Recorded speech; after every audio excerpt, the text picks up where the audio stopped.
Hello, everybody. Welcome to Warrior Wednesday, my favorite freaking day of the week because I get to talk to the most amazing women about women's health, everything from endometriosis, PCOS, infertility, egg freezing, fibroids, which is what we're going to be talking about today. Hello, I see you guys coming into the room. I love you. I miss you. It's Wednesday. It's our day to tell our truth, to share our stories, to be empowered. Let me know where you're coming in from. I am so super excited for my guest today. This is a lovely, gorgeous, inspiring, strong, and brave woman, y'all, who also happens to be a doctor that's coming on here to share her very heroic story about fibroids, endometriosis, and I'm not going to tell you all the things. I want her to tell you all the things. But first, hello, somebody says, Shah's life, I love you. I love you too. Somebody's here from Atlanta. What's going on? Cherie Sims from LA. How are you? Thank you, y'all, for coming in. Beautiful from New Jersey. Hi. I've been in these streets, y'all, just doing the work that we got to get done. But I am so glad to bring on Dr. Katashia Kendrick today. She has a very powerful testimony that you guys need to hear. Ryan Vincent Ford, one of our male warriors, is on here right now. Hi, Ryan. How are you? Get your wife, Ebony Ford, in the building. Hey, sir. If you guys don't know Ryan Vincent Ford, I need you to go ahead and look in the comment section and follow him. He is a gospel artist. He is also the father of Rain, one of our little warrior babies, honey. She was a preemie, and they have an amazing story on Warrior Wednesdays. You can watch it on warrior-wednesdays.com or here on IGTV. So he's saying hi to everybody. Bruce Biggs, one of my very good friends of Fabulous Drummers, here to say hello. Hi, you guys. I love y'all. Okay, I'm not gonna keep talking because the person that's really here to talk is a board certified clinical pharmacy specialist. She is a health and wellness coach. She is a doctor, and she is a woman that went through a very long, trying journey with fibroids and endometriosis, as I explained, and infertility. And she's here to share. And one of the things I really want you guys to do, what we always do here at Warrior Wednesdays, but do it extra this time, is put some flowers in the comment section, because Dr. Katashia, she is sharing with you and being very transparent, but new to the space of really telling the entire story, okay? And we know how that is. We know that saying this stuff it's hard, it's emotional, it's freeing, it's empowering, but it costs us something. So I need some flowers in the comment sections as I tell you guys how I got to know her at the Night in White Gala that was given by the White Dress Project, y'all. I happen to be the host of that. I was so honored. Tanika Valburn, who you guys know, who is the founder, and her amazing staff at the White Dress Project, brought together a bunch of women to have testimonies that night at the Night in White Gala, and Dr. Katashia was one of them, and she literally took our breath away. Yes, I see those flowers coming. The Princess Warrior is here all the way from the UK.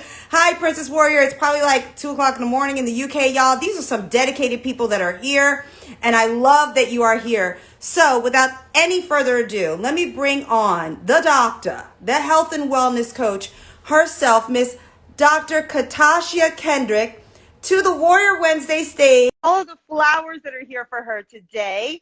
And Mama Stu's in the building, so she can get to see her as well. So Dr. Katashia, hi, gorgeous. How are you? I'm so good. How are you? I am doing well. Thank you for having me this evening. Oh, thank you. Welcome to the Warrior Wednesday stage. We are a very safe place and a space to share our stories and our truth, and to just fill each other up with what the word warrior really embodies. And so I'm so honored to have you here. Like I told everybody, I met you at the Night in White Gala, and yes. was so taken by your story and our conversation. And I just want to get right into it so everybody can get a piece of this love. Let me just straighten up my camera chair. Just make sure I'm all right over here in these streets. Well, first of all, where are you right now, Dr. Katashia? What state are you in? I am in Texas, Houston, Texas. Houston, Texas, but you are originally from Tennessee, is that right? Yes, I am originally from Memphis, Tennessee. South Memphis, Memphis. Tennessee. Okay, Southern girl. I love that. My mama's from Macon, Georgia, y'all, and she is here. Mama Stu is in the building. She is in the bedroom, but she's been cooking it up good. So I know that they cook it up good in Tennessee Yes, as well as well. But I I don't want have to to go go ahead. far. Exactly, exactly. Well, I hope that you saw the flowers that welcomed you here Yes, to thank you, Warrior thank you, thank Wednesdays. you. I'm glad for that. Let's get right into your story. I want to start right in your 20s, I believe, when you Mm, started to. Well, first, there's a question I always ask. Did you yes, always want to be a mother? I've always wanted to be a mother. I visualized myself pregnant, having my baby shower. I can tell you for sure, before I got the husband to just walk through here, most definitely wanted to be a mom. Always wanted to be, playing with your little dolls when you're little. But that's one thing for sure that I visualized being pregnant, having a baby shower, being able to bring a life into this world. Yes. Being able to bring a life into this world. I think a lot of us can relate to that. And so along your life, like along your journey, you get your menstrual cycle, thankfully, because we know here at Warrior Wednesdays that not everybody gets their menstrual cycle or has regular menstrual cycles, but you start getting your menstrual cycle.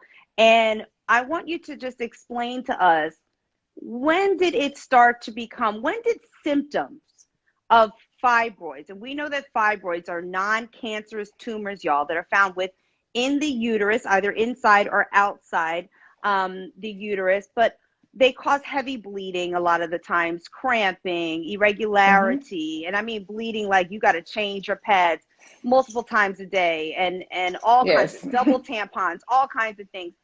When did your period go from what we think is normal, and we're going to get into that, what we think is normal, to the heavy cycle? Tell us a little bit about your experience with the symptoms and signs. So, like you said, I actually started my period at 10 years old. So, early on, 10. I was in the fifth grade. Woo, Yes, pretty early. So, started pretty my early. period, yeah, when I was 10 years old. And honestly, my period's always heavy. I talked to my mom about it. It was normal. So, Well, you know always. what? Let me pause for just a quick second, because we have moms here. I know Cherise Sims is here, and there's other moms here. And because you started your period at 10 years old, I haven't had this conversation yet, Dr. Katashia, but Okay. can you take yourself back into that 10-year-old mind in terms of what it felt like being a child that young to already start that cycle? How was that for you? If you have any memory of that, or the conversations that you might have had with your mom, for the moms that are here that may have daughters that may experience cycles early or late, like do you remember that feeling for yourself? Oh, most definitely. My mom and I, we have this conversation now because she said she told me this, but I don't remember. I thought when we had the conversation about periods that I would just get it one time and that was it. So, according to her, she told me, I told you forever. No, I don't remember that part. So, when I was 10 years old and the conversation, she said, let me know because you're getting around that age when you notice some blood in your underwear. I'm like, okay. Uh-huh. So I was in fifth grade. I was waiting for my twin. I have a twin brother. He was in tutoring, and I was waiting for him after school. And I felt something different. Went to the restroom. I'm like, oh, this is what my mom was talking about. But I didn't think anything about it. We walked home from school, and I told her, I said, hey, I need to talk to you. And my brothers and my dad, they were all looking like, what's going on? I said, no, come to the back. I really need to talk to you. So that's when I told her, I have this blood in my underwear that you were talking about. So we had the conversation. And again, that's all I remember because I thought that was it. I had Mm-hmm. my cycle for the first time and I went on. The second time I got my cycle, I was at the chalkboard doing, I would never forget this, at the chalkboard doing a math problem. And I had Okay. on all white, Ooh, ooh. all white. And I was doing my math problem. And I remember my fifth grade teacher standing behind me and she said, don't move. I'm like, what? I'm trying to move from the board because I was done with my problem. She was like, don't move. And that's when the teacher's assistant took the class to the I guess for a break. And that's when she pinned my dress up and let me know that, she was explaining to me about my cycle. I said, oh yeah, I got that last month. So You were like, that's done. I'm finished with that. yeah, and she was like, what? And by that time, that's when my mom and I had the conversation again. And she's like, okay, so that's when I realized, oh, this is forever.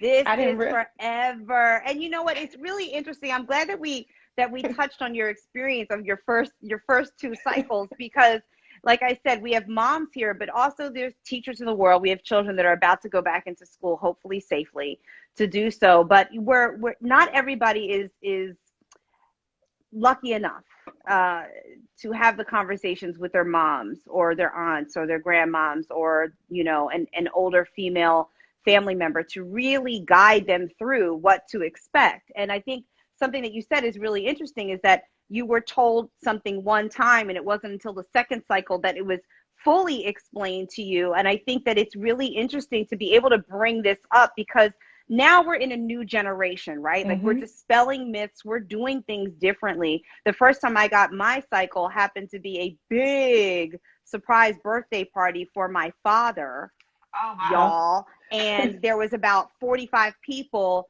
in the house, if not more, and music and all the things going on. And Mama Stu did tell me what to expect. So shout out to Mama Stu. If I could put flowers there, Mommy, I would. But you did tell me what to expect. But still, the first time it's jarring.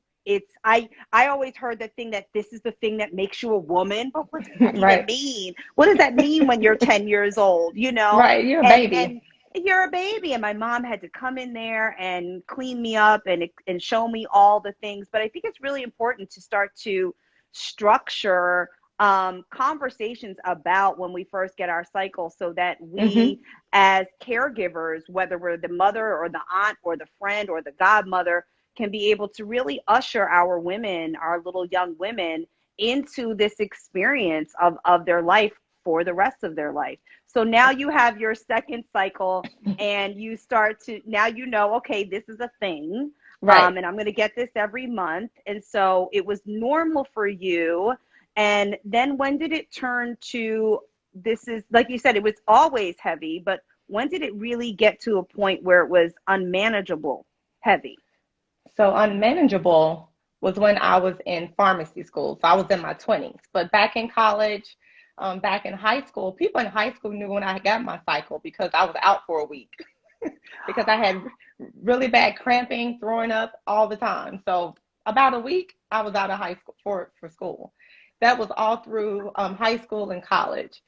I get to pharmacy school. Now I'm wearing 2 or 3 pads at a time because I was making sure I was covered. And I'm like, blood clots were ridiculous. And I was in an exam in pharmacy school and my stomach was hurting so bad. I was cramping so bad. I'm trying to get through this exam. And I'm like, oh my God, if this blood clot falls, it's going to be a mess, right? And so I was done with my exam, so I waited. I'm going to let the classroom clear out so I can just leave and run to my car. And the blood clot fell, and I was like, oh my goodness, this is not going to be good when I stand up. So I actually waited until the very last person turned in their exam. And when I got up to turn in my exam and looked back, I was so embarrassed. Blood was everywhere, and I just took off running out the back door of school and to get to my truck to get home. And I was going, I went to Xavier for a pharmacy school in New Orleans. So I had to drive from the city all the way to Kenner, Louisiana, which was about a 30, 45-minute drive in traffic at 5 o'clock in the evening. And when I tell you my truck, my seat, cloth seat, that wasn't a good look by the time I got home. And so by the time I got inside, cleaned up, and came back outside to clean up my truck, I knew then something is not right. And that's when I called my mother and said, I need to come home for a doctor's appointment. Made the doctor's appointment. I want to pause you for a quick second because you said so many things that we have to touch on. You said in high school you would have to take a week off from school because your period would come and it would be so heavy and so painful that you literally would have to take sick days. Now, y'all, Right. and I saw one of my best friends that is on here today that said that was her experience and she can relate. One of my best friends from Pennsylvania. I see you, girl. I remember her having to stay home because she had heavy, painful cycles from school. I Yes. want the Warrior Wednesday audience to know heavy periods that keep you from school are not normal. We cannot normalize that keeping a girl home from school because her period is really heavy. That is an underlying condition. That right there is the symptom.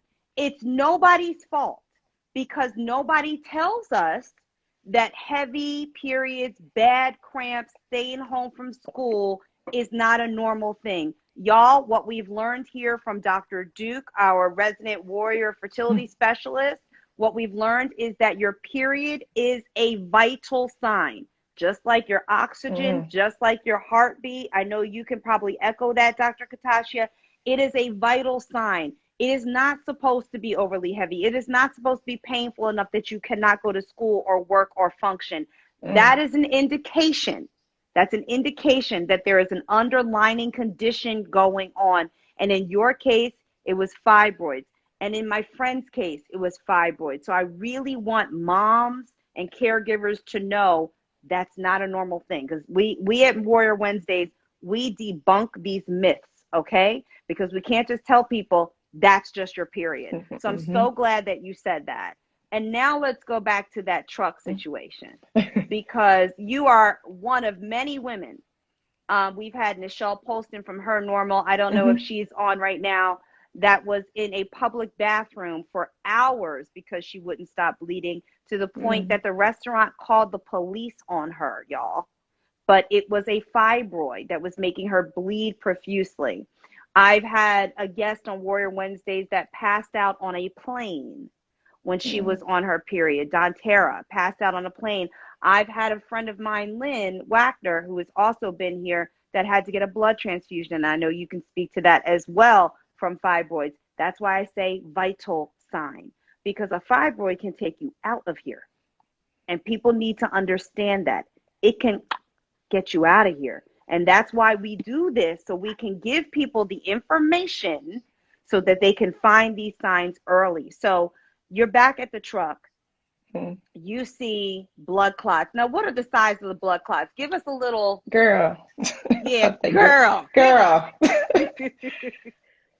Sometimes you have to look back and get like a double take, like, wow, what the hell? Like, did that come out of me? Right. Yeah, right. so the blood clots weren't little blood clots. These are like big blood clots that I'm passing. And at that time, again, thinking it was normal. Yes, I was in pharmacy school, but I mean, I'm first year in pharmacy school. I'm not a doctor yet. I'm normal like everybody else. I'm thinking it's what my mom, that's what my aunt, that's what it is. But when I was seeing the blood clots, they were ridiculous. They were huge. And the relief you get once they pass, you're like, oh, thank you, God, it's out. Because it hurts so bad. If you've never had to, oh my goodness, the pain is, I can't even describe the pain, because until it's released, it's unbearable. But that's what happened. Is it cramping? Does it feel like piercing? Tell us, so you know when a clot is coming. Like yes. Like I just want this thing to come on out of me, right? Yes, you know it. You know when you have a clot and you're just waiting for it to pass. When you stand up or whatever happens, once it passes, you feel so much better, because the pain right before it, you're like, oh, it just stopped. You're like, okay, oh Lord. Oh, come on, Lord. You're like talking to him like, Lord, please. The pain physically and emotionally, right? Like the whole experience, y'all, because there's a physical element to it, but there's an emotional element to it. And then there's that when you're in public, that fear, is anybody going to see me? You got to hold on to a wall. You're like, okay, you have to catch yourself. Woof, Lord. Okay. So you then call mom and you say, call my mama. Call your mama. Call your mama and you say, Mama, I got to come home and I got to make a doctor's appointment. Yes? Yes. So she was, it was the second semester, went home in the middle of my semester to get this doctor's appointment. And that's when did all the tests back and forth. It wasn't just one appointment. So I had to come back and forth on a Friday to come home to get this done. And that's when I was diagnosed finally at 25 with fibroids. I'm like, what in the world? What's fibroids at this point? Mm-hmm. And that's when she said, hey, you have plenty of them. They're huge. This was in 2002. Now, so let me ask you then. This is 2002. Was it explained to you from your gynecologist what a fibroid is, and were they inside of the uterine wall? Were they outside? When she says plenty, I mean, I know that a lot of times, you guys, that doctors can give us a number of fibroids, and unless you go through a myomectomy, they can open you up and find more or less than they suspected. And sometimes we can see these fibroids through ultrasounds, or they can feel them through your pap smear, which is why getting your annual pap smear is so important. And it's also important, and Dr. Katashia, I want you to speak to this as well, because you're on the other side of that journey, to be able to keep a journal of your menstrual cycle, y'all, so that you can, when you are getting your annuals or when you are talking to your doctor, you're able to track and pattern. I had clots this month. I had no clots this month. I stayed home 4 days from work this month. So that can really help you determine there's something wrong, because when we have the information for ourselves, we go into we go into the doctor's office having an understanding something is wrong. So did she explain to you what a fibroid was? I must say, my first doctor did not explain very well about fibroids. I knew I was in pain. I knew I was finishing up my first year of pharmacy school, and I needed some type of relief because I was in severe pain, but no one told me, well, she never told me. And at that time, I didn't know the questions to ask. But one thing I know for sure, she did not tell me that they grow back.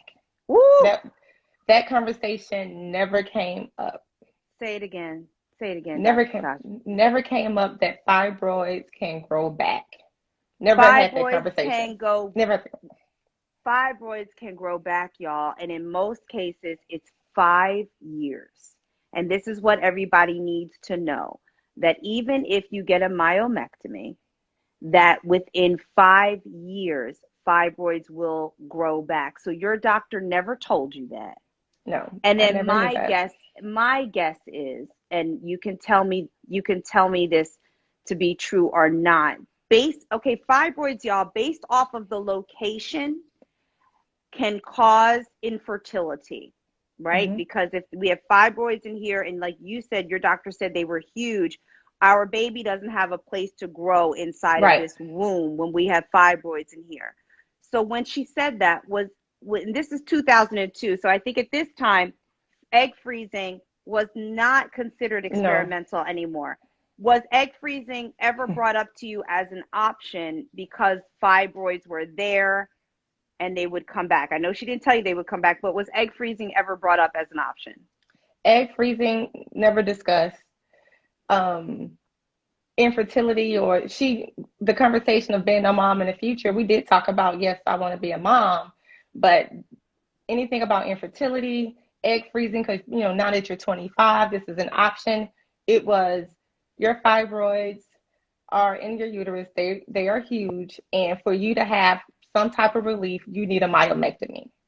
So we discussed, what fibroids were. Are they cancerous? Because that was one of our main concerns, and looking into that. And she was like, no, once you get, your periods will go back to being normal. So I'm thinking like, okay, normal. And we discussed it. My mom, my dad, we talked about having this surgery, but I feel like all the cards weren't placed on the table for us, because there are some questions, honestly, now that I look back and I know better, the questions to ask. But at that time, we were looking at, for me to have some type of quality of life, to stop being in pain, and and I can still have children, but egg freezing, none of that was discussed. So we decided to have a myomectomy at the age of 25. Okay, so I want to touch on a couple of things here. What I want our warrior audience to know, and I want you to speak to it too, because you said you didn't know the questions to ask. I want to make sure that everybody here takes away any shame or guilt or any feeling of ignorance of not knowing the questions to ask. We are taught sex education, but not reproductive health. We are not taught about fibroids. We are not taught about endometriosis. We are not taught about PCOS, but we are here now on Warrior Wednesdays, and that's what we do here.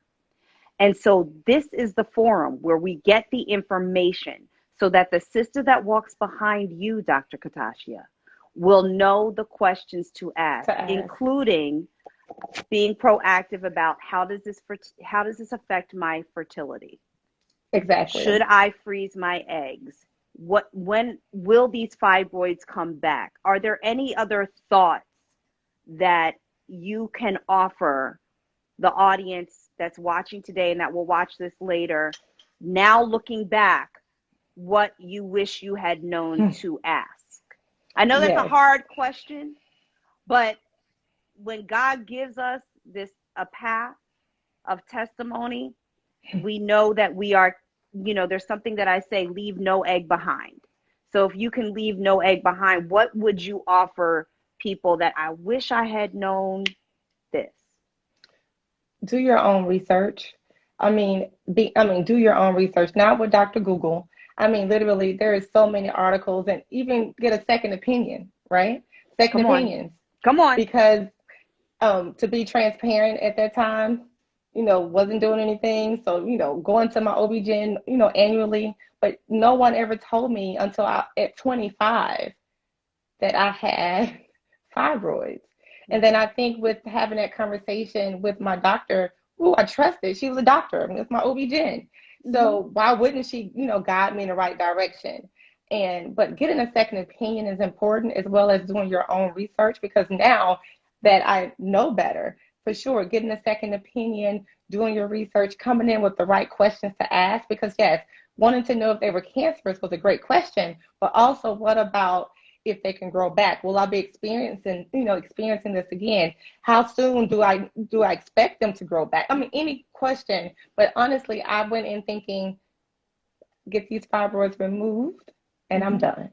Right. And that was it. Because we were at the place. So I hope that you guys heard that. Getting a second opinion, empower yourself. Somebody wrote a comment here that we shouldn't have to ask the doctors. They should tell us sun-kissed rain. And I understand that. And I hear you, and I amen it all day long. But the reality is not everybody will. And you are your own best advocate at all times. So we can sometimes, point fingers, and I get it. They need to be pointed. A lot of things need to be changed. But when your life is on the line, when your future is on the line, what Dr. Katashia is saying is do your research, y'all. There are plenty of articles, and now Dr. Katashia is a fertility advocate. She is a health and wellness coach. We have Regina Townsend from Broken Brown Egg in the building, Nichelle Polston. We have the White Dress Project with Tanika Valbrun. We have Dr. Camille Hammond. There are so many Black people with ovaries that are on social media, that have blogs, that have websites, that are doing these interviews on a weekly basis. Like you can show up here at Warrior Wednesdays for this information. So if you have friends or family members or you yourself that have signs and symptoms, send them here. Send them to those women I just talked about. Get those second opinions so that they can hear these stories. Somebody wrote, we are the CEO of our bodies. Yes. Exactly. TG wears white. Oh, hello. Oh, is that Tanika? Because I have my glasses. Wait, hold on. Tanika, I'm saying your name in here, girl. My baby. Y'all need to follow. We Can Wear White. That's the White Dress Project where I met Dr. Katashia. Yes, my sisters is in the building. Okay, now I got my glasses. I can really read. Okay, so now the other thing you said was quality of life. That's extremely important, what people need to hear. Because fibroids really is something that takes that away. Let's just keep it absolutely 100. that your quality of life is changed when once a month you are bleeding to the point where you are carrying bags of pads and double tampons and wiping off seats of trucks. And so I understand completely wanting to get your quality of life back. So a myomectomy was offered to you, and that was the choice that you decided to make. So walk us through the surgery process of your myomectomy, if you will. So my myomectomy, my first myomectomy. First, she said, y'all, first. My first myomectomy right after the summer after pharmacy school, my first year of pharmacy school. When I look back now, I did my pre-op, had all the questions ready to go, had the surgery, and at that time I was on my school insurance. It paid for my surgery, right? But they only paid up to a certain amount. Come to find out, during surgery, I needed a blood transfusion. So once I had the blood transfusion, I ended up staying in the hospital way past my time because I honestly my levels were low. There's so much going on in the hospital. I stayed an extra 3 or 4 days in the hospital after my myomectomy. I was sore. I was in a lot of pain. If you ever had a myomectomy, it hurt. So I was down for 6 to 8 weeks. But thank God I was at home with my mom and dad. And my dad, passed in 2011. But my dad, I always spirit hands, y'all. Yes. We are sorry for your loss. Whenever we talk about an angel on Warrior Wednesdays in whatever form, a rainbow baby angel, a daddy angel, we put spirit hands up. So y'all know what to do in the building. So put spirit hands up for Dr. Katashia's father, please. Thank you. Sorry for your loss. So somebody here says, the Warrior Princess 101 says, what is a myomectomy? And I just want to make sure before we continue the conversation, a myomectomy is a surgery that removes fibroids, whether they are inside of the uterine wall or outside of the uterine wall. And a fibroid is a non-cancerous tumor that grows within or out or both of the uterus, and it can affect your fertility, your periods, and all those things. And a myomectomy is a surgery that's one of the options. There are several options to possibly shrink fibroids or remove fibroids, but it's a rough, it's a rough recovery, and it's a rough, and it's a real thing. So did they tell you how many fibroids they removed in your first myomectomy? If I remember correctly, I believe I had over 30 fibroids at that time. Did y'all hear that? 30 fibroids at 25 years old. Okay, 30 fibroids. Okay. Yes. So I had several. And my dad, like I was about to say, my dad used to think that if you have jelly toast, that cures everything, like Robitussin. If you have a piece of toast with jelly on it, come on, Tennessee Dad. We hear you, Tennessee Dad. It's a cure-all. So during my recovery, I ate a lot of toast with jelly on it. But it was a rough recovery because I was in pain, but I knew I had the summer to get through it to get back to school in the fall. So and how did it feel for you emotionally? How did it feel for you emotionally to hear there was 30 tumors in and around your uterus? Can you go back just the moment of hearing that? What was it for you? I mean, just even looking at the pictures. I remember looking at the pictures. They were, big as melons and very small. I mean, like little nuts. I mean, very small. And she had them laid out on the table. So I even, I had pictures of those fibroids. And she told me at the time that she had to pick them off out the uterus. And some had teeth. That was the first time I actually saw them up close. Some had hair. I'm like, what in the world? But it was really weird to see. And so I'm like, this was inside of me for how long? But again, I really don't know. And I honestly think well before my 20s because I've had problems, for a very long time. But at 25 to know that I had all these fibroids, it was disturbing for sure. But again, I'm thinking, thank you, Lord. I'm here and I'm about to put this behind me. But there's a long road. I thought it was behind me, but it wasn't. But it wasn't. But in that moment, we're thankful that you woke up from that surgery. We're thankful that they were able to safely remove 30 fibroids. And just so everybody knows, estrogen feeds fibroids. Okay, so there's a lot of things that you guys need to know, and continue to do your research. So now let's go to the point where we are healthy, the fibroids are gone, our quality of life is back. So what are the first periods like after your recovery? Did you notice a change in your cycle? Did you notice a change in them? I must say the cycles were still pretty heavy. What they didn't change. I'm thinking, oh, maybe my cycles will be 3 days and not 7. No, they were still 7 days long. They were still pretty heavy. I was still wearing 1 or 2 pads, so that part didn't change for me. So I'm thinking, okay, I thought it was going to be okay, but the same thing, but the pain is not there. And honestly, I went like that for 10 years. 10 years. So I was pretty good. But you mentioned 5 years they grow back. But it took my fibroids where I started to notice those problems again within 10. So now I'm 35.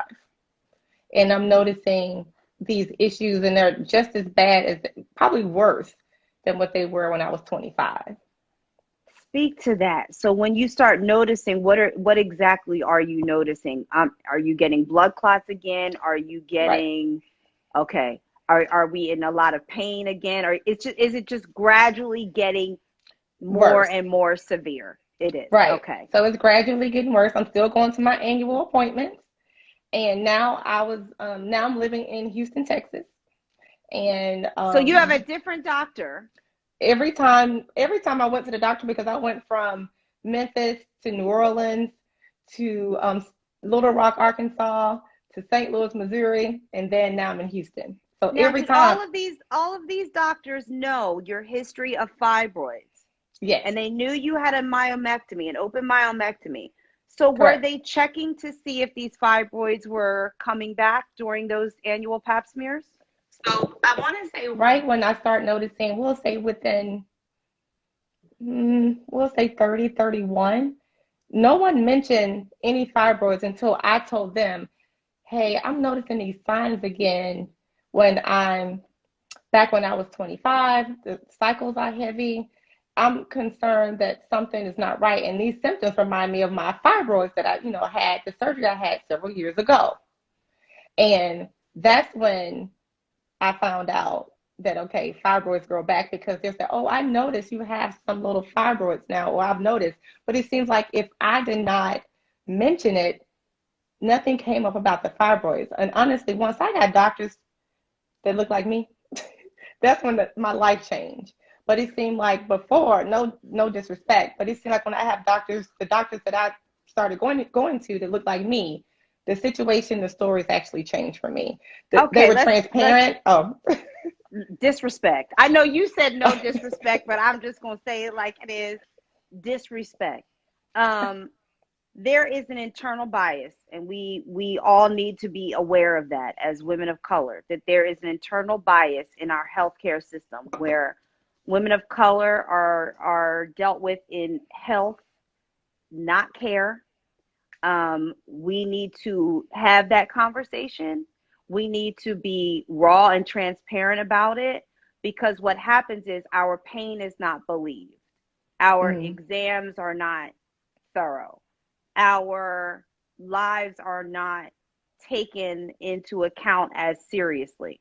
And so I'm not saying that every doctor that's not of color thinks this way or does their practice this way, but I don't want to be nice when we're not always treated nicely in healthcare. Because with you going to several different doctors with a history of fibroids and an open myomectomy on the books, every doctor should have been checking each pap smear to see if you had recurrent fibroids, if anything was back, before you even had to say a word. So there is disrespect in the healthcare system. And I'm very, very glad that you found a doctor of color that you felt seen by. But the reason that I really wanted to say that is because sometimes one of the things we do is we give doctors a hierarchy over us, and we don't feel that we have the right to question, to judge, to to point out a flaw, or even to just know the flaw. And you have the right. As somebody wrote here in the comment section, you are the CEO of your body. And if you do not feel seen or believed, or if someone is not doing a thorough exam on you, change your doctor. It is just that simple. Take care of yourself. And so all of those doctors, knowing you have the history, still weren't checking for fibroids until you said something. So take us to the doctor of the person that you spoke to, that when you said something else is going on in here. Yes. Went to my doctor, Dr. Nicole Cole here in Houston. I have to love her. Hey, Dr. Nicole.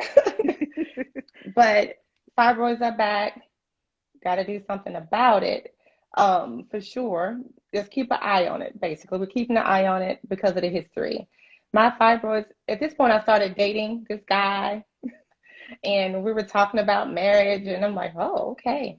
Is this your husband? It's my husband now. Okay. Hey, husband. Okay, so you're dating this guy, and you're talking about marriage, and these damn fibroids is back. Yes, these fibroids are back. And the conversation came up about, age and having a myomectomy before, and the recommendation came up for another doctor for reproductive endocrinologist, right? Because Dr. Nicole Cole, she's an OB-GYN. So went to this other doctor. Everybody in Houston, everybody was going to this guy. Had my this was 35 now. So we go to him together, and we were having this discussion. And of course, we're doing all the tests. Regardless of where you go, they're gonna do a million exams, right? So that's when I learned that fibroids are back, and they were back with a vengeance a little bit, because he was like that, there's no way, even if you try to do IVF, to have a baby, he wouldn't recommend doing anything until these fibroids were out. Because of their location. My guess is because of their location, you guys. So just like when you buy real estate and they say location, location, location, it's the same thing with fibroids. The location of the fibroids is what makes fertility a challenge. And just something that you said, and I just want to make sure everybody understands that an OBGYN and a fertility specialist are two different things. And I just want to make sure everybody understands that. Who you go to for your annual pap smear is an OBGYN if you live in America, because we do have people here from the UK, and there's a different healthcare system, but we get into that in our UK versions as well. But your OBGYN that gives you your annual pap smear is not a fertility specialist, meaning they do not freeze eggs. They do not do IVF. They do not do IUI. A fertility specialist is also an OBGYN, but with 3 to 5 years more training in fertility and fertility procedures. And people need to understand that, because sometimes we will ask questions to an OBGYN. For instance, one of the reasons that I went public about my fertility journey and freezing my eggs is because I was watching Married to Medicine, or whatever that show is, y'all. And one of the OBGYN says we don't normally freeze eggs over the age of 35. That pissed me off, the girl from Philly, because I froze my eggs at almost age 38. And also the person that said that was an OBGYN and not a fertility specialist. So she does not freeze eggs. So when you say that on television, there's women sitting on their couch that are 35 years old that think it's over for them. I did not like that. And so I became public about the fact that that is not true. So you guys, if you are learning about your fertility, you need to know the difference between an OBGYN and a fertility specialist. You can get your AMH, your anti-Müllerian hormone, checked. You can get your FSH, or follicle stimulating hormone, checked. And as Alicia J said last week on Warrior Wednesdays, the sooner the better. The sooner the better. So let's go back. So now the doctor tells you they're back, but pregnancy is going to be a problem unless you get these fibroids out. Fibroids. Yes. These fibroids is back with a vengeance, and they mad and they angry, and they are in all the wrong spots. All the wrong places. At that point, was freezing your eggs brought up to you? Freezing my eggs was not brought up at that conversation by the doctor. On my side, I did ask him about it. It was a conversation like, hey, is this an option for me? Now I know we're asking questions, and the same thing, I guess, with your married to medicine. It was more like, well, you're 35, and it's better if you would have frozen had your eggs frozen when you were in your 20s, because your eggs are younger. And that's when they went on to explain your egg, the egg life is the same age as you. So now your eggs are 35, and it would be a waste of money to actually freeze your eggs at the age of 35. It would be best to maybe just go ahead, have your myomectomy, because for sure you need a myomectomy, and go ahead right away and do IVF. Pause. You just freed somebody. Y'all know the hug emoji? I need you to put it all over the comment section. I just want to send you a bunch of hugs. You just empowered somebody to not let somebody else tell them their story. So thank you for being transparent, because you should not have been told that. Right. You should not have been told that.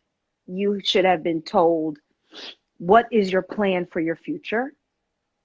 And let's get that done first, and we will get the fibroids out later. So I hope that you see all of the hugs coming to you. And I hope that you know how much you just freed somebody here. A lot of somebody's here. A lot of somebody's here. So conversation is hard, for sure.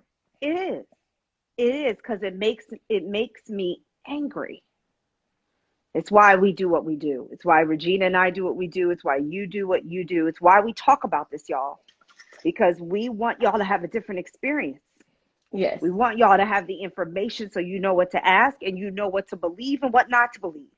If someone doesn't speak into your listening, and if they don't speak into your future, you find yourself another doctor.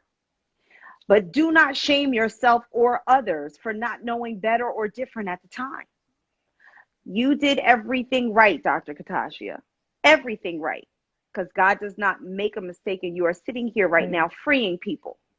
You are freeing people with the testimony that he knew he was going to give you. So I just want to say thank you for that.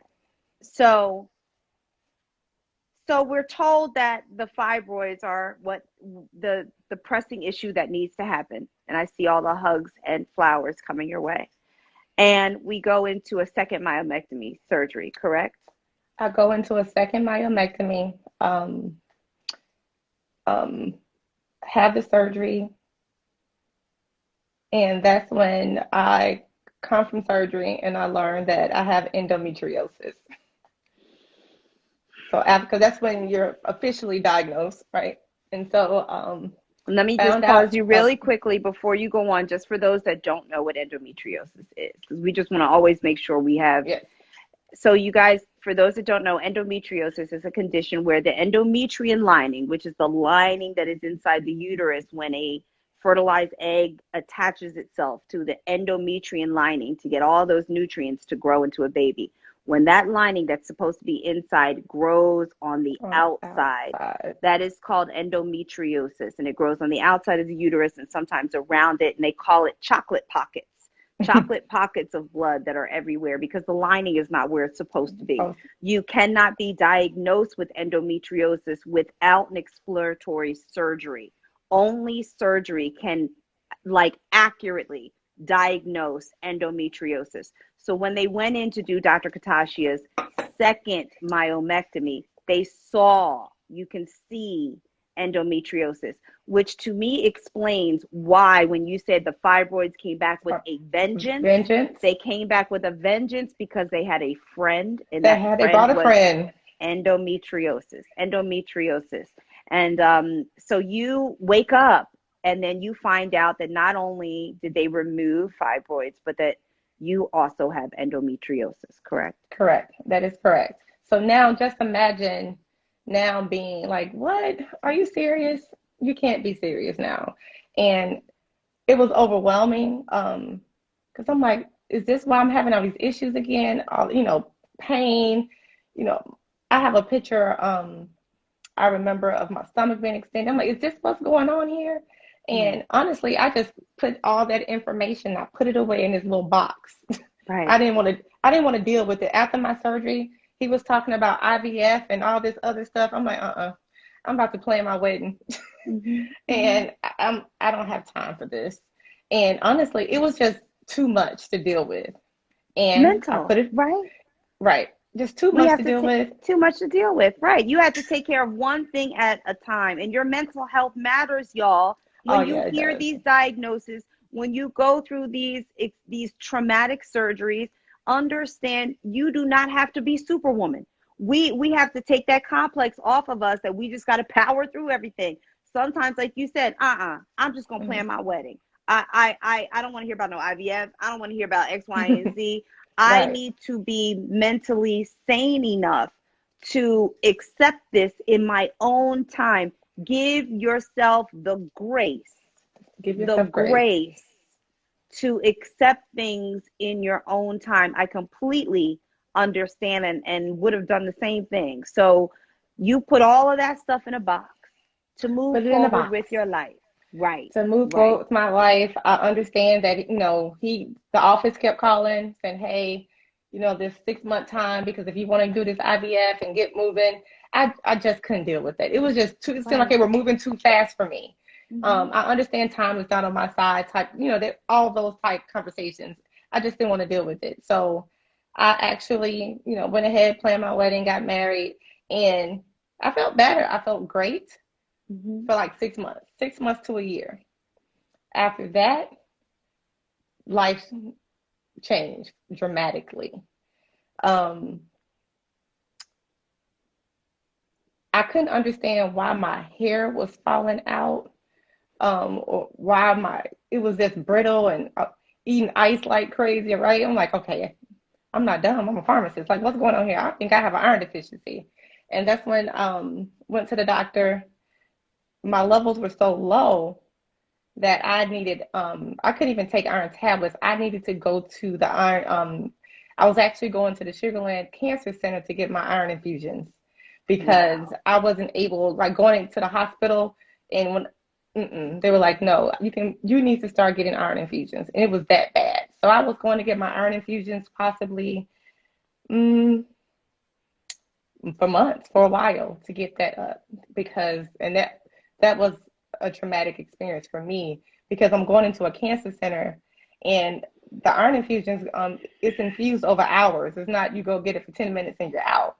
So I'm sitting there with cancer patients, and they're like, oh, what type of cancer do you have? And I'm like, I'm anemic. That's what I'm telling them. And I felt like, I felt bad because I'm only here for, an iron infusion every Friday, but they're, coming to get their cancer treatment. And then from there, that's emotional. Wow. And I'm thinking, okay, Lord, I can't deal with this. Then I started to notice that my cycles are ridiculous. I thought 25 and 35 was something else. The cycles I'm having now, they're nonstop for months. I'm bleeding for months. So that's why I was having these iron infusions, right? So I'm bleeding. It won't stop. My husband, can't get pregnant because every time your cycle stops, you have sex, and then, okay, Lord, you're waiting for your cycle not to come, and then it comes, and it's like a piece of you die every time you get your cycle. And I was in so much pain, I just couldn't understand what was going on. So I knew I needed to go to the doctor, but I was afraid. Stop right there. I want to talk about three things. Well, just so everybody knows, because of the amount of blood and the extension of periods that were happening for a long time, you became severely anemic and needed the iron. Okay, everybody that understands that. The fear you just spoke of, I know I need to go to the doctor. I know something's definitely not right, but I'm afraid of what I'm going to hear. I'm afraid of any more bad news. This is after 2 myomectomies. This is after endometriosis diagnosis along with that. I want you to speak to, because we do this here at Warrior Wednesdays, your relationship with God in these moments.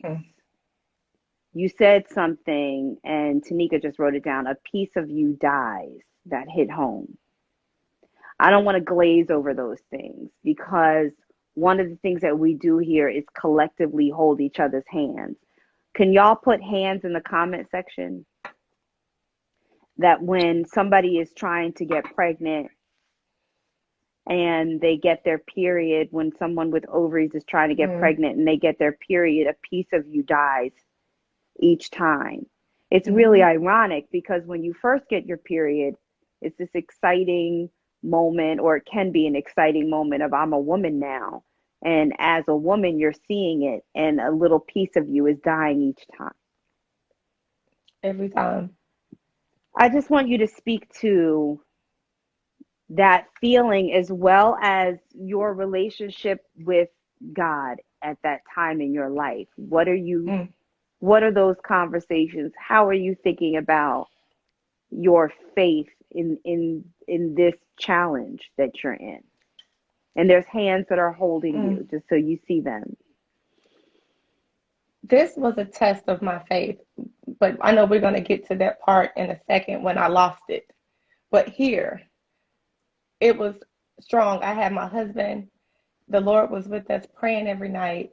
It was a test of my faith, but I knew the Lord was with me every step of the way, because there's no way He would have brought me to this point and leave me. That's what I knew before I had the 3rd surgery. But when I got to the 3rd surgery, that's when it all just went downhill and out the window from there. And I know that I'm moving on, but I just have to say that this was just the beginning of my journey, because I feel like this part was, when I look back, was the easy part. Because once I got to so we'll just fast forward a little bit here, because like I said, Lord with me, and He's with me every step of the way. And but I'm like, there's no way we'll get here and He'll leave me. So I'm in a lot of pain. I am not sleeping well. I am literally sleeping in my bed, sitting up every night, because it hurt to lay down.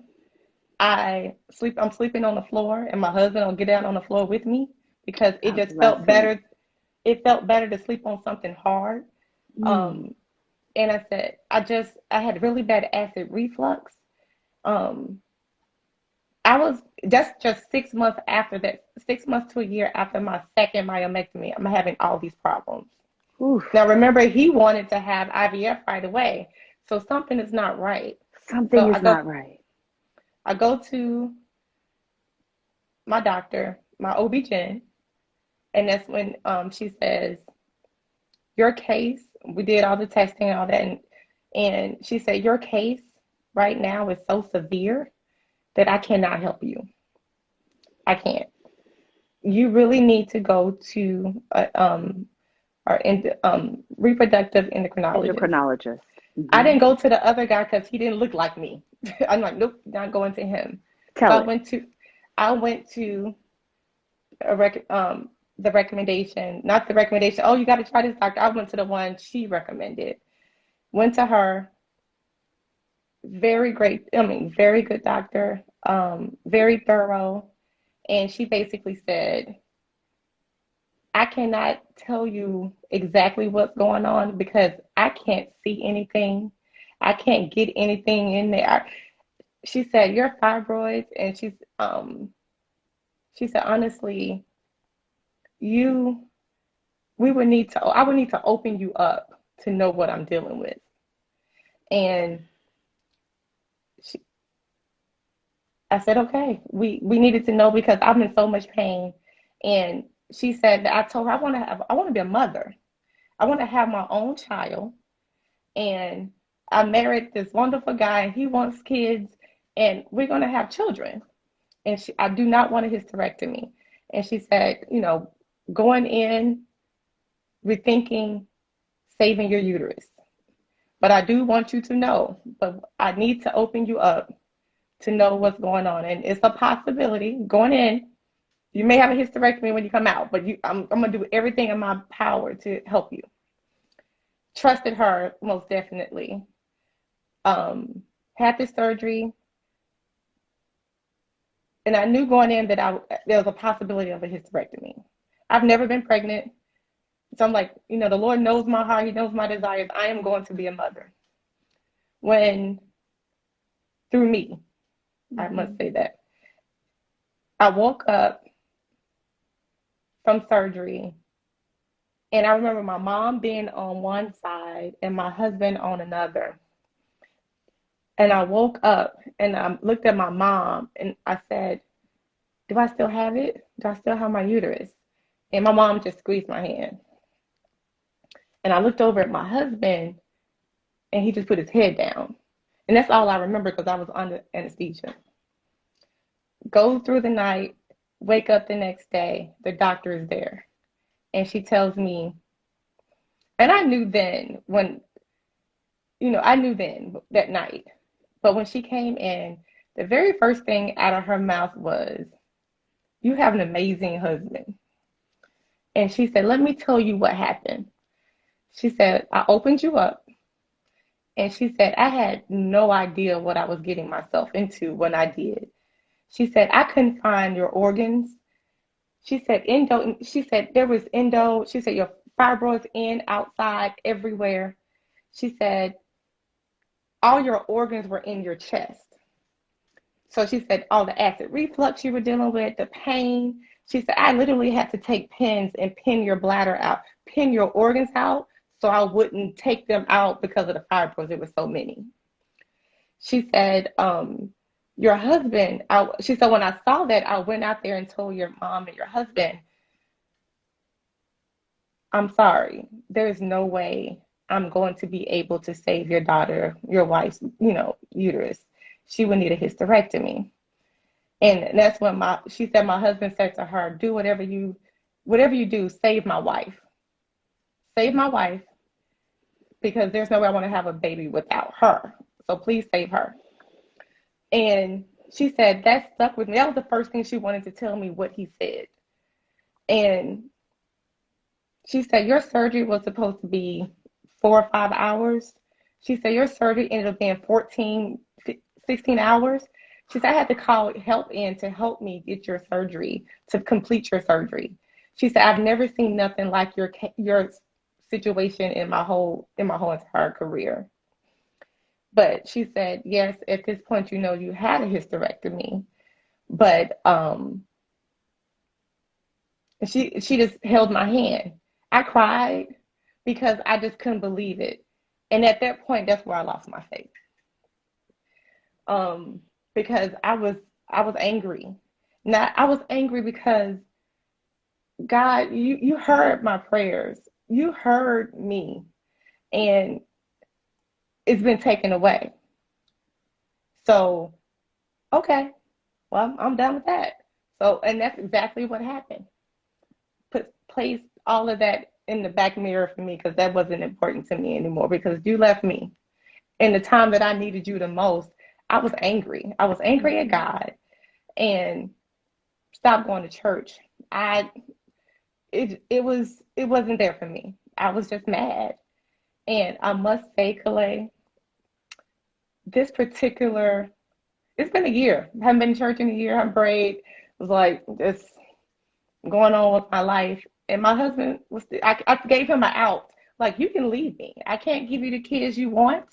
Ooh. I know we talked about having children. I said, this is your opportunity to go. And that's when he was like, I'm not going anywhere. But I kept saying, you can go. Because I can feel it now because I can feel the anger that I had. And He was like, no. And went about a year feeling like this, angry at God, just not in a good place, really depressed. And I must say, one Saturday, it was a Saturday, I was doing something and I heard, go to church tomorrow. And I'm like, kept moving. Heard it again, like, go to church tomorrow. And so I'm like, trying to ignore it, but I keep hearing this. And I told my husband, I said, hey, let's go to church tomorrow. And he was like, oh, okay. So, he said, okay. We went to church the next day. And this particular Sunday, I laugh because the Lord is funny. Reverend Tamla, she was an intern at the time at my church. She gave her sermon, her testimony that Sunday about her infertility journey. I couldn't do anything but laugh. I'm like, an amazing story, an amazing journey, and that was the turning point for me. Listening to her story, I sat in that pew just crying because the Lord wanted me to hear this story. He wanted me to hear this and let me know that He did not leave me. He's been with me every step of the way, and to show me to keep the faith, right? Because remember, I put that in the back window, and He's been there the entire time. And she said in her sermon, she said that she was going to start a support group. It was going to be called the Waiting Room at the church. And I honestly, day one, I was there. Now, the thing was, I never said anything. I didn't talk at this support group. I just went because it was a safe space. And I met this other my church member. Her name is Patrice. I believe she's on. Patrice and Reverend Tamla. I met Reverend Lisa. I mean, it changed my life. But the whole entire time, I was angry. I never talked, but I went there because it was a safe place to go. And the things that I remember is like, God trying to teach you something through your pain? That's exactly what it was when I was going to this support group, and how important it is to get, help and therapy and having someone there for you. Because honestly, I had friends to tell me, it's going to be okay, or girl, you can have my kids any weekend, but it wasn't the same. It just wasn't the same. They didn't make me feel better. It did not. No. And going there, listening to people who's going through exactly what I'm going through made a difference in my life. And I thank them for sure, but most definitely the Lord was there. I was able to open up over time to tell my story, to tell, what I've been through, the anger, the pain, to be able, the release of it all made me feel better because I realized I wasn't by myself. No. I don't have to be ashamed anymore because I felt like I was less of a woman because I couldn't give my husband, or be able to have children. And but I must be honest again that adoption wasn't an option for me. If I couldn't have children, we're not adopting, because my husband's like, even my sister-in-law, my husband's sister said, I will be your surrogate. She was like, if you want, I will be your surrogate for you. But my issue was I had no egg reserve, any of that. So I felt like, well, that kid will be half of me. And I'm not doing that. And I wanted, it wasn't fair. So at that point, it was an absolute no to everything. I just needed to heal first. And once I went through that, I think it's 2 Corinthians 3:17. It says, like, the Spirit of the Lord is freedom, right? And right now, I'm at peace because I never thought at any time in my life going through this that I would be here on Instagram Live or anywhere on Instagram or Facebook to be able to tell my story, that I'm at peace. I'm happy with the decision because I was so angry. I was so mad. But I want women to know that don't be ashamed, because even I wanted to, don't get me wrong, being a mother is still there, because now through this process, I know there are other ways to be a mother, right? because again, adoption was off the table for me, but the Lord has opened my heart to that.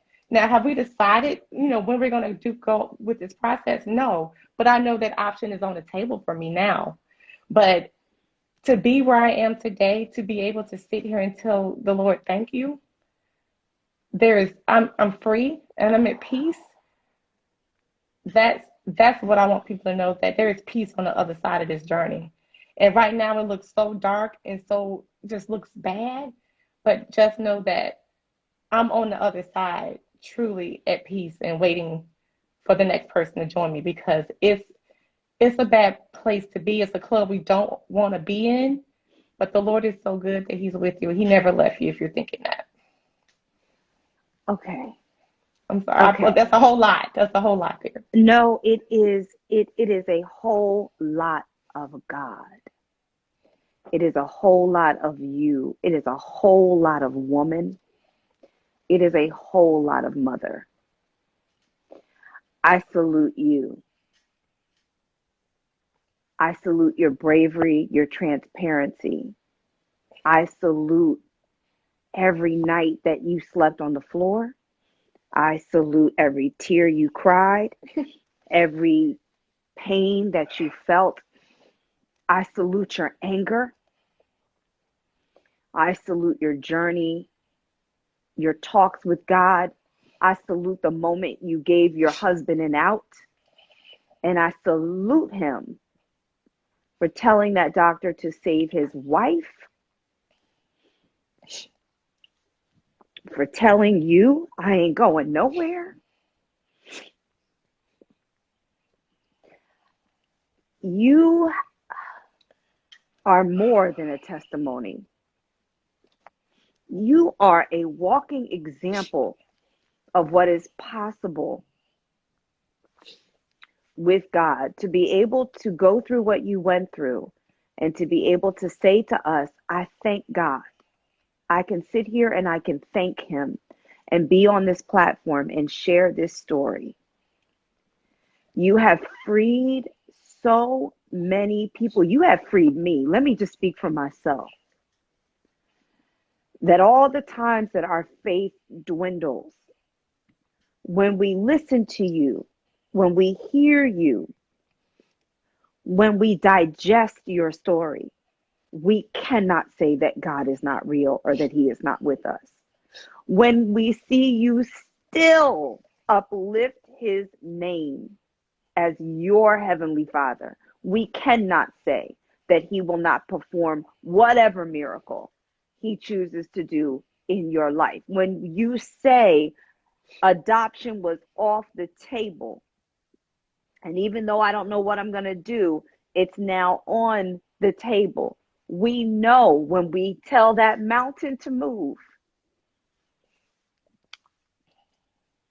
when you have the faith of a mustard seed, it will move. I am honored to be a witness to your journey, to this conversation. I want everybody in the comment section to just write, thank you, God. Because I'm so grateful to Him that He gave you the voice to do what you did today. And that now we have a community of people here that are watching that will be praying for you and holding your hand, and most importantly, believing for you and for your husband, whatever it is that you desire. And I thank you, God, that you let my life intersect with Dr. Katashia's life in this moment, that we can all touch and agree that you have a village of us thanking you for your testimony, your transparency, and thanking you and letting you know that you are not alone. I will never forget this day.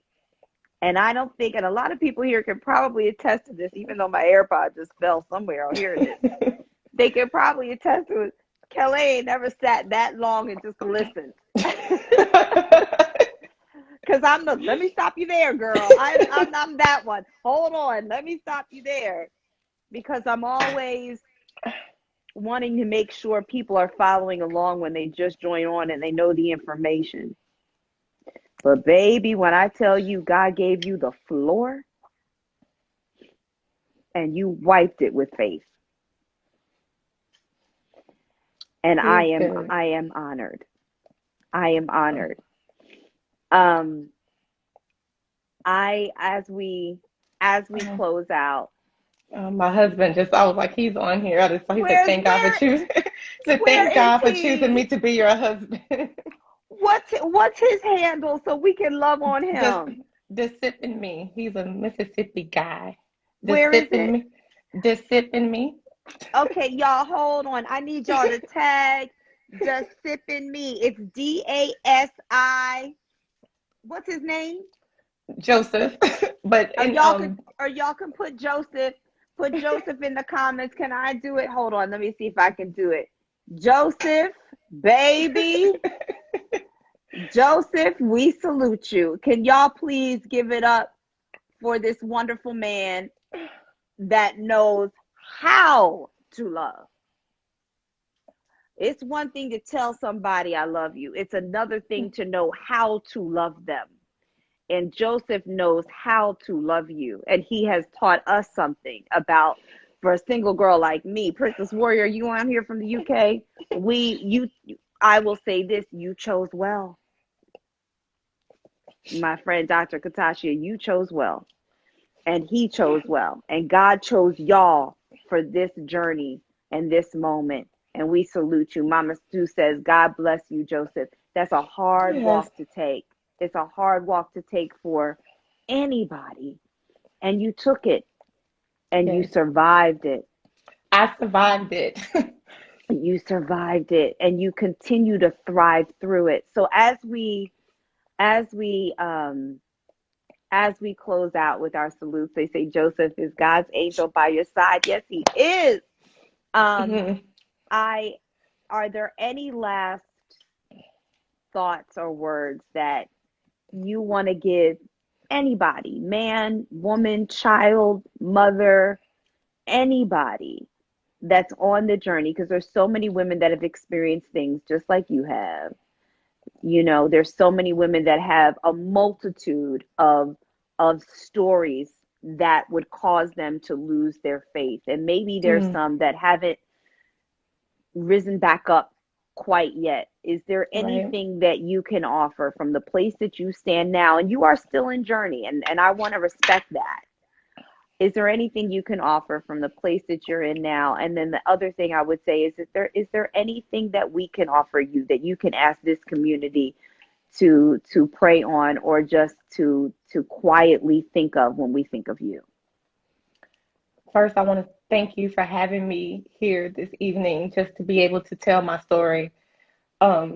Even Tanika and all the other platforms, I think Sisters-in-Law, the other platforms I've been able to speak on, because it was important to me, because God gave me this vision, and to honestly to keep the faith and let everyone know to keep the faith, as well as like I mentioned, accepting the facts. Those were hard facts to accept, but I had to accept them. Yeah. And to be here today to be able to tell my story. And that's what's important to me, to tell my story, because a lot of times we do sit in silence and you just kind of go through by yourself. But I want people to know, tell your story, but in your own time, because it's healing every time for me. I come and speak. So just being able to speak and tell my story is healing. It's healing for me. And I want to be able to continue to do that. I also want people to know that don't be ashamed.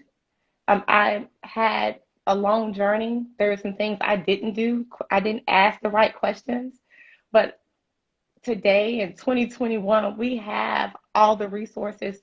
We have different advocates that you're able to speak with. I've even met people let's say the back channel from different organizations where I'm able to speak with them about my journey to be able to help them. So always look for resources and help out there, and just remember that God is with you every step of the way, and that there is peace on the other side for sure. And yes, I cried, but just letting you know this is healing and there is peace there, because I am free from all of that. But just know that the Lord is so good, and he will never leave you. And if you ever need anything, please, you can always reach out to me. I'm there to talk. I give you my number because that's what I want to be, just to be that person to help you, or to be there to help you along the way. That's all I really want, because I never thought that Reverend Tamla, Patrice would be those people for me. And they are. And I want to thank them. My best friend, my mom, my husband, but also I want to be able to help other people. And I thank you for allowing me to speak today, because your platform can also just help me to help more people. And that's what I want to do. Tell my story and help other people. My goodness, I thank you.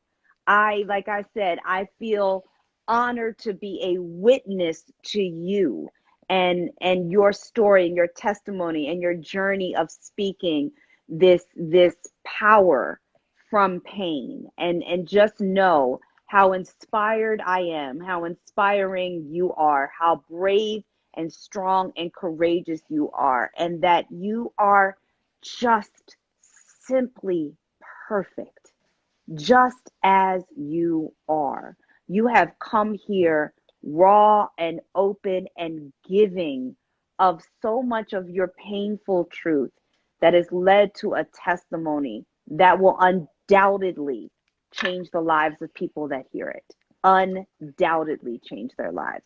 So the gratitude and the thank you really goes to you. And if there's anything that I can do along your journey, along the way, and anything at all, girl, you know, you got my number, you got my DM and all of those things, but just know that you are perfectly and wonderfully made, and that I am here for you, and this community of people that we call warriors are here for you in any way at all. And we here for you too, Joseph. We here for you too, best friend. We here for you too, mama. We are here for you. I just want to say thank you. I think I see one question. Let me just look just to see if there is one. Oh no, that was somebody trying to come on. Okay, now we're not doing that part. This is Dr. Katashia's day, okay? So I just want to say thank you so much. Everybody put some flowers and some hand claps in the comment section, because Dr. Katashia, you dropped every spiritual mic that there is to drop. You put it all the way down, and you brought God along with it. You have been through so much, and we honor you, and we support you, and we stand co-signing every single desire that you have for your life with Joseph and beyond. So you guys put some, somebody said her testimony is boundless. Let me tell you, he chose the right soldier for this story. There are some flowers coming and some hand claps, y'all, just to send her the well wishes that she deserves. Please come back and join me on Warrior Wednesdays. Please be a part of this community. Hang out in the comment section and come back on when we do our talks, when we all get together. Sometimes there's 4 of us on the screen doing this thing. So please come back. Dr. Katashia Kendrick, you are more than a warrior. You are an inspiration to us all. I thank you so much for your time, for your energy, for your love. And we love you. We love you. Love you too. Thank you so much. If anybody out there wants to talk, find me on IG at Dr. KP Kendrick. Would love to speak with you. And again, Kalei, thank you. Thank you for allowing me to tell my story. Just helping one person is all I want to do. At least one. Oh, baby, I can guarantee you've done more than that today. So you will join us again on Warrior Wednesdays. We thank you, Tanika Valbrun from the White Dress Project. You guys follow the White Dress Project, where I met Dr. Katashia. Follow Dr. Katashia at Dr. KP Kendrick, and follow Joseph, y'all. Do the whole thing, and we will see you next time on Warrior Wednesdays. And I know you did mention adoption, so just before I let people go, the wonderful Nkechi Carroll, who happens to be the showrunner of All American. Some people may have seen me on there as Nurse Joy. Dr. Nkechi Carroll, beautiful Nigerian goddess that she is, adopted her second son and is going to be joining Warrior Wednesdays to talk about her adoption journey. So we are all out here doing all types of things. So once again, and lastly to you, Dr. Katashia, you are our warrior now. You are part of our family now. We thank you so much for being here. Thank you guys for coming. I'm going to go ahead and I'm going to post it on the IGTV as well as warrior-wednesdays.com. Mwah! God bless you guys. See you soon. Love you. Love you so much. Mwah! Bye, y'all. Bye, Tamika. Bye, best friend. I see you. Love y'all. Thank you, Dr. Katashia. Great job. Bye, baby.